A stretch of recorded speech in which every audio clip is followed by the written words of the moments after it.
So today I'm just going to give you a little bit of an overview of the Deloitte Access Economics report findings, the economic analysis of motor neuron disease in Australia. This report was commissioned by MND Australia last year.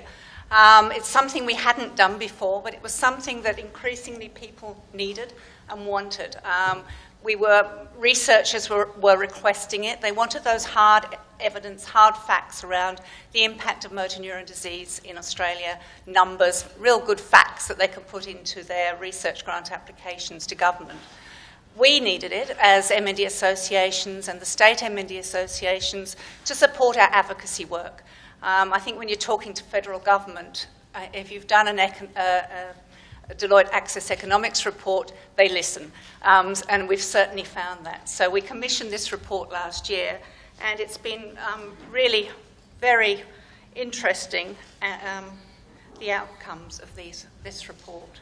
Now, what I need to find is the little pointer. Is that right? Yes, good, thank you. So first of all, I'll take you through some of the facts that the Deloitte report found. I mean, most of these I think we probably were well aware of, but it's good to have it actually researched and confirmed. So they estimate 2,094 people living with motor neuron disease in Australia. And as we all know, more men than women are impacted by motor neuron disease. So 60% compared to 40%. The percentage of people with MND aged over 65, they found, estimated to be about 58%, which doesn't actually correlate with what we're finding at the State MND Association level. We actually gather statistics each year, and we monitor the kinds of people that are registering with MND Association. And most people, most state MND associations find over time that it's about 50-50. In some states, it's even 60% of people are over 65, 40% under. But obviously it does vary, and that's a bit of an average. Average length of life from diagnosis, 2.5 years. And in 2015, there were 752 deaths from motor neuron disease. 1 in 11,000 people, 11,434 Australians have motor neuron disease, and that's quite a compelling number, I think, when you go to government, because it is viewed as a rare disease, as we all know, based on how many people are living with it. But in fact, people are diagnosed, 2 people are diagnosed every day, we estimate. They found that MND imposes substantial cost to the Australian community in terms of economic burden and quality of life impacts. And in fact, when we launched this report at Parliament House in February, Lynn Pizzulo, who was the lead Deloitte Access Economics person, said they actually went back and recalculated all the numbers because they could not believe the numbers.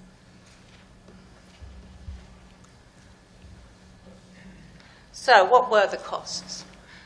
They estimated the total cost of motor neuron disease in 2015 to be $2.4 billion.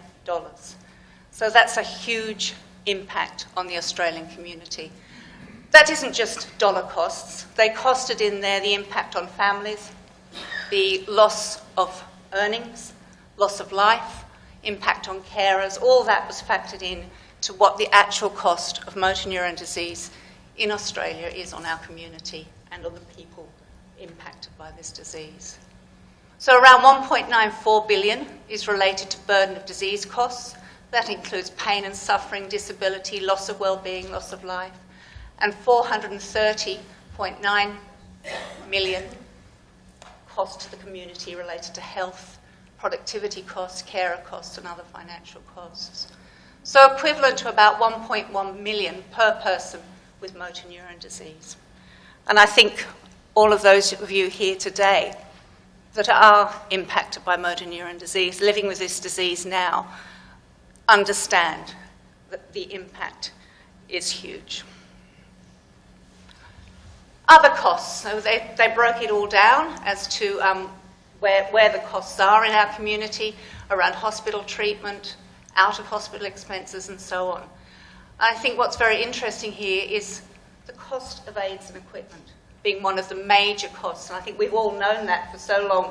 And it was one of the first services that when the MND associations first started, some of them over 35 years ago now, the focus was on providing aids and equipment quickly so that people didn't have to wait for those aids and equipment through the government. Informal care, 7.5 hours per day in addition to formal care. So that's 32,728 per person. So a huge burden on the family and on the carer.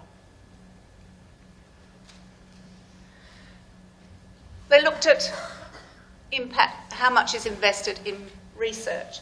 And last year it was estimated that around 8 million, about 7 million, was provided through the federal government, specifically for MND research, and around 3 million from MND RIA,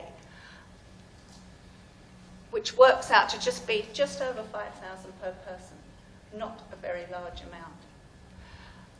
And sadly, pharmaceutical costs comprise of just 8% of the health system expenditure. So a very small amount, because there is at the moment only one drug that makes a difference to motor neuron disease. So we want to work to change this number, invest more in research, and find a therapy. So as we know, MND imposes substantial costs on the Australian community, health system and other costs, productivity, informal care, loss of life and well-being. And I think we can all agree that the enormity of the cost is akin to the brutality of motor neuron disease. So what are we going to do about it? This is our call to action. We need this document has really opened the door to a lot of federal government influencing. We launched the report in February at Parliament House, and the fact that we were launching an economic report opened the door to quite a few politicians. So we've had meetings, and we've talked about the need for care. People with motor neuron disease today need care to meet their needs. So what we focus on is advocating for early, disease-specific intervention. You need to have people that understand motor neuron disease providing the services and support to you. Services and support need to be provided quickly. There is no room for waiting lists or for multiple phone calls trying to get just one service in place. So we're trying to advocate for fast-track access for people with motor neuron disease to services and equipment.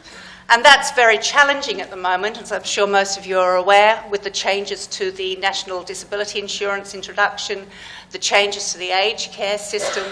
There are a lot of changes going on. The goalposts change weekly. So we're certainly keeping us all on our toes as to try and work out what's going on and who we get to talk to make sure that you get the services you need. Coordination of supports is important. I think there's a focus by government at the moment on consumer-directed care, which is great. We all want to be in charge of our health care. But when care is complex and progressing and multiple services are required, coordination is imperative. And sometimes that's not being included in the support that's funded by government, and it needs to be.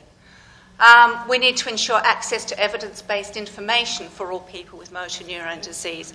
The care of people with motor neuron disease and research related to the care of people with MND has really accelerated over the last few years, and there's strong evidence that access to expert multidisciplinary care, multidisciplinary clinics, does have an impact on length and quality of life. We need to make sure that everybody has access to those clinics. We know that non-invasive ventilation improves quality of life and length of life.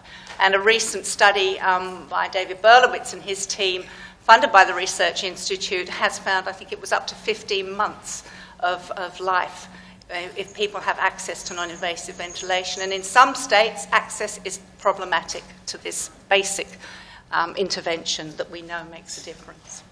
So we need to ensure that that happens. And of course, we need investment in research. We need investment in research now to change the future of motor neuron disease and to discover effective therapies to improve quality and length of life to ultimately stop motor neuron disease. So, what are we doing? The report has enabled us to create this document called our action framework, and it was very timely because we were able to actually create this and distribute this before the election, and highlight to the politicians the needs of people with MND. We then sent it out again after the election when all the ministers had changed, all the opposition ministers had changed, and so that went out after the election too with a letter seeking a meeting, and we've got a few meetings lined up, which is great. This is at the launch at Parliament House. Shane Newman was then the opposition spokesperson for health and ageing. He's not anymore, but anyway, he knows about motor neurone disease, which is great. And there's David and I sending out the letters to all the politicians as well. So we've got 5 key actions that we're calling on the politicians to do. At least double investment. I probably need a lot more, but we'll start there with double investment in MND research from the government perspective. We're certainly committed to trying to do that year on year, and we expect them to do the same. There are no guidelines for motor neuron disease care, and I think with all the changes in the aged care system and the disability insurance system coming in, guidelines are vital, and so we really want to push to try and get that happening. We need improvements to the age and disability care. There's a huge disparity at the moment between the under and over 65s, and that's only going to get bigger as the National Disability Insurance Scheme rolls out, with people over 65 having difficulty with access to disability services. So we've got to keep pushing on that front. Access to the full range of assistive technology is obvious. People need the equipment they need, and that's communication, aids and equipment, and respiratory support. And we want specific commitment to fund the specialist MND clinics. At the moment, most of them are not funded at all through federal government, so that's what we're working on. So get involved in MND action, and hopefully we can help to change the future of motor neuron disease. Thank you.